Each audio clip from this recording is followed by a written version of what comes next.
Good morning. Stirring my wine this morning, and I thought I'd give you an update and an idea of the process. I don't think I did that at the time that I made it. Making wine is really simple and easy, and it's a fun project. Whether you drink it or not, it makes great gifts, and in certain situations would be awesome for bartering. There are two ways to make wine that I know of, naturally and controlled. In a controlled way, you buy a product that kills all of the yeast that's naturally occurring on the plant, and then you buy a packet of yeast specific to what you want to make, whether it's a wine yeast or champagne yeast, whatever. I prefer, and actually have been taught to do it naturally, and this uses the natural yeast found on the fruit. The only problem is sometimes it could turn to vinegar instead of wine. I've never had a problem with that happening, but what's the worst thing? You could end up with a gallon of vinegar. That's pretty awesome, actually. So what you do is you take a juice concentrate, whatever you want, preferably organic, whether you make it or whether you buy it.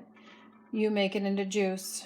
I usually do gallon jars because it's easier to, as they fizz, they don't fizz out as much, and it's easier to get something in there so that you can filter out some of the byproduct that comes to the surface.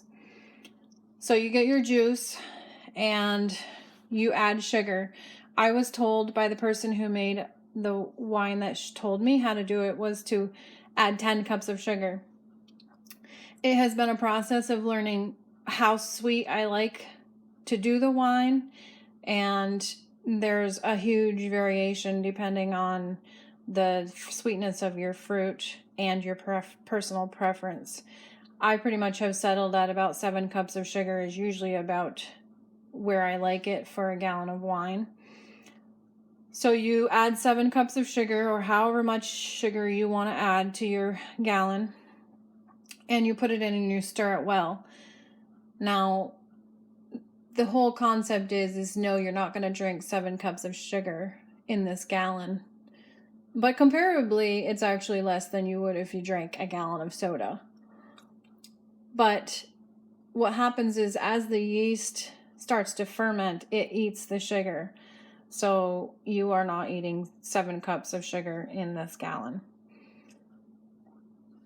So you put it all in your jar, and then every day you want to give it a stir. As it begins to ferment, it's going to start fizzing and bubbling, and you want to be really careful because the bubbles will come right up and out the top.